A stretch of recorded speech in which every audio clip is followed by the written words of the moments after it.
Hello guys, আবার একটা নতুন ভ্লগে আপনাদেরকে স্বাগত জানাই। তো আমি ভালো আছি, আপনারা কেমন আছেন? আশা করি ভালো আছেন। তো প্রতিদিনের মতো আজকে একটা অন্যরকম ব্লগ নিয়ে এসেছি। আজকে আমার নিজের পার্সোনাল দেখাবো। আমি দেখুন বাড়ি এসেছি, ছুটিতে আছি, তাই বাড়িতে আমি কী করছি না করছি দেখুন, মাঠে বেড়াচ্ছি আমি। তো দেখুন ওই দূরে আমাদের মাঠ, আপনাদেরকে মাঠটা দেখাবো আপনাদেরকে। দেখুন মাঠটা, ওই দেখুন মাঠ, অনেক দূরে মাঠ। এই যে ডান সাইডে দেখতে পাচ্ছেন একটা পুকুর দেখা যাচ্ছে, এটা হচ্ছে কোঁদার পুকুর বলা হয়। এটা মা কালীর সঙ্গে, মা কালী এখানে বরাজমান।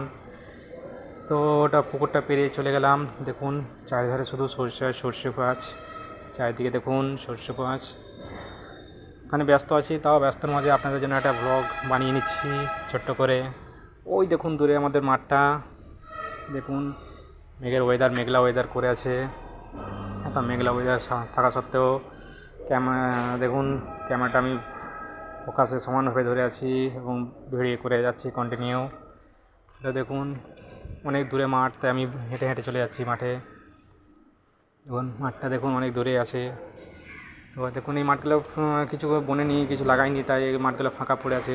ধান চাষ হয়ে যাওয়ার পর মাঠগুলো কিছু কিছু লাগাইনি, তাই মাঠগুলো এমনি ফাঁকায় পড়ে আছে। তো কিছু কিছু মাঠ ফাঁকা আছে, কিছু কিছু মাঠে সর্ষে বনেছে, কিছু মাঠে আলুও বোনা আছে। তো আপনাদেরকে পরপর দেখিয়ে যাচ্ছি। দেখুন এই যে দেখুন, ওই দেখুন অনেক দূরে যে তাল গাছ আছে দেখা যাচ্ছে, সেই তাল গাছটা আমাদের বলে অনেকেই যে তাল গাছের মধ্যে অনেক রকম অনেক কিছু দেখা যায়, ভূত দেখা যায় বা অনেক কিছু দেখা যায় এই তাল গাছগুলোর মধ্যে। তো আমি তো সে ভূতে বিশ্বাসী নয়, তাও আপনাদেরকে দেখিয়ে দিচ্ছি তাল গাছগুলো। দেখুন এইটা হচ্ছে আমাদের কাকাদের সর্ষে ক্ষেত। দেখুন কত সুন্দর সর্ষে ক্ষেতটা, দেখুন সর্ষেগুলো কত সুন্দর হয়েছে, খুব সুন্দর হয়েছে কাকাদের এবছর সর্ষে। কারণ অন্য বছরের তুলনায় লস খেয়ে যায়, তাই এবছর একটু আশা করি লাভেই থাকবে। কারণ সর্ষেটা দেখে মনে হচ্ছে এখন তো খুবই ভালোই মনে হচ্ছে। তো গরমটাও পড়ে যাচ্ছে, তাই পোকা ধরার আশঙ্কাটাও বেশি, তাই পোকাটা যদি না খেয়ে নেয় আশা করি সর্ষেটা খুব ভালো হবে। তো দেখুন এই যে যে খেজুর গাছটা দেখতে পাচ্ছেন, এই খেজুর গাছটা হচ্ছে আমার বাবা, ওই গোসাই বাবার জায়গা। হ্যাঁ, এটা আমরা বহুত মানি, সম্মান করি জায়গাটায়। এই যে দেখুন সর্ষে গাছ কত হাইট দেখতে পাচ্ছেন, সর্ষে গাছগুলোর প্রায় আমার সমান সর্ষে গাছগুলো হাইট। খুব ভালো, আশা করি খুব ভালোই হয়েছে সর্ষে গাছগুলো। তো দেখুন পেরিয়ে চলে যাচ্ছি সর্ষে গাছগুলো পেরিয়ে। ওই দেখুন দূরে দেখতে পাচ্ছেন, ওই দেখুন যে এই দেখুন এই সাইড, এইটা হচ্ছে আমার দাদার মাঠ। ওর সর্ষেটাও মোটামুটি ভালো হয়েছে। তো সর্ষে তো খুব ভালো হয়েছে, আশা করি এবছরের ফলনটা খুব ভালোই সর্ষের। এগুলো হচ্ছে অন্য অন্য জাতের সর্ষে, এগুলো হচ্ছে জাপানে পাঞ্জাবি সর্ষে আপনার, পাঞ্জাবি বীজ বোনা। দেখুন যে তাল গাছটার কথা বললাম, সেই তাল গাছটা আবার একবার দেখিয়ে দিচ্ছি আপনাদেরকে।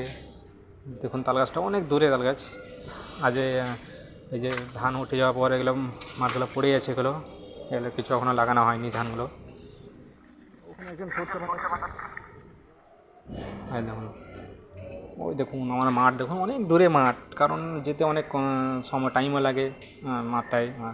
কারণ মাঠ মাঝে, একদম মাঝে বলতে গেলে পুরো চারি সাইড শুধু মাঠ আর মাঠ পুরো। তার মধ্যে আমার মোটামুটি পুকুর থেকে, যে পুকুরটা প্রথমে বললাম কোঁদার পুকুর, সেই কোঁদার পুকুর থেকে 8 থেকে 900 ফুট দূরে আমার মাঠটা।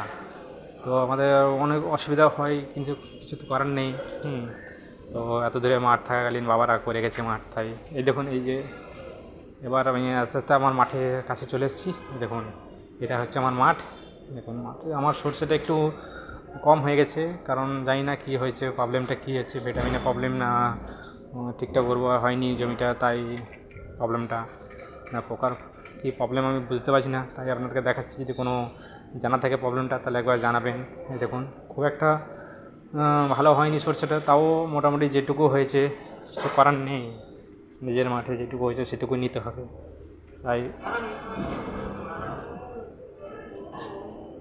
এই দেখুন সর্ষেটা অনেক মোটামুটি সেই লেভেলের হাইটও হয়নি, আর ফাঁকও হয়েছে সর্ষেটা, একটা হাইট হয়নি সর্ষেটা, ছোটোর মধ্যে রয়ে গেছে, ঠিকঠাক উর্বর হয়নি সর্ষেটা। তাই সারটা তো ঠিকঠাকই দেওয়া হয়েছিল, তাও জানি না কেন কী প্রবলেম হয়েছিল। তো দেখুন এগুলো সর্ষে বেরোয়নি ঠিকঠাক টাইমে, হয়তো জল দেওয়া হয়নি না কি প্রবলেম জানি না। তো সর্ষেটা ঠিকঠাক বেরোয়নি, আর যেটুকু বেরিয়েছে সেটুকু হাইটও হয়নি ঠিকঠাক। তাই এই দেখুন এবার জলটা একবার দিতে হবে, তাই একবার চেক করে নিচ্ছি আমি যে মাটির মধ্যে রস আছে কি না, মাটি কেমন কী হয়ে আছে সেই জন্য আমরা চেক করে নিয়েছি, দেখলাম যে না মাটির মধ্যে একদম রস নেই, রসালো ভাব একদম নেই। তো খুব আর্জেন্ট জল লাগবে, তাই আমি দেখুন চলে যাচ্ছে আর এক জায়গায় চেক করে দেখে নিলাম যে সেখানেও তো মাটির মধ্যে রসালো ভাব নেই, তো আর একবার হয়তো জল সেচ লাগতে পারে। তো সেখানটা এবার ভাবনা চিন্তা করবো, বাড়িতে আলোচনা করে দেখবো কি কখন কি সেচ করবে কি না। দেখুন এই জায়গাটাও ঠিকঠাক হয়নি, সরষেটা মোটামুটি ছোটো বড়ো হয়ে গেছে, চাই আমিও খুব চিন্তিত হয়ে গেলাম। এই যে দেখতে পাচ্ছেন এটা হচ্ছে আমার কদম গাছ, সেই গাছটা আমার বাবা লাগিয়েছিল, কত বড়ো হয়ে গেছে দেখুন কদম গাছটা। হ্যাঁ,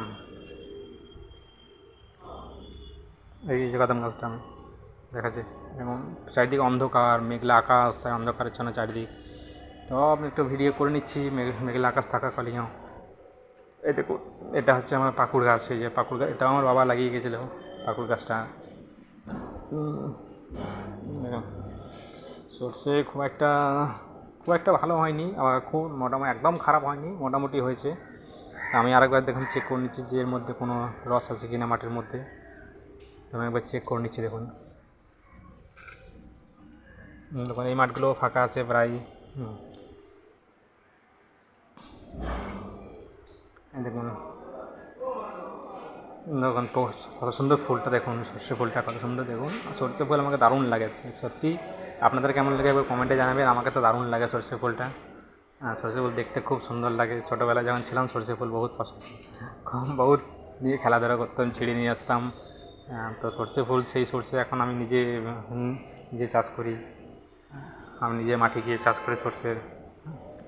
এখন এতটা সেই শৈশবের কথা মনে পড়ে, কিন্তু কিছু করার নেই, শৈশব আর এখন তো অনেক ডিফারেন্স।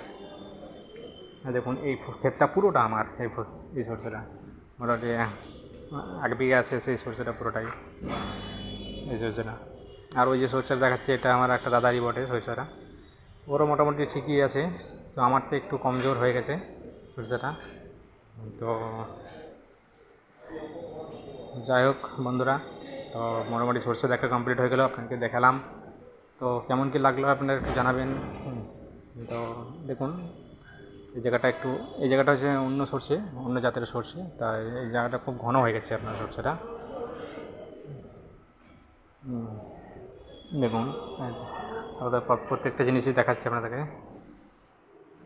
আর আমাদের এই সাইডে কী বলুন তো, একটু আলটা একটু চওড়া হয়, যেমন অন্য সাইডে কী হয় আল মানে হচ্ছে যেটা পার্টিশন দেওয়া থাকে, সেই পার্টিশনটা সরু থাকে। কিন্তু আমাদের এখানে যেহেতু আপডাউন, জমি আপডাউন, তাই একটু মানে পার্টিশনটা একটু চওড়া হয়, মানে আল যেটাকে বলছি আমরা আমাদের ভাষায়, সে আলটা একটু মোটা।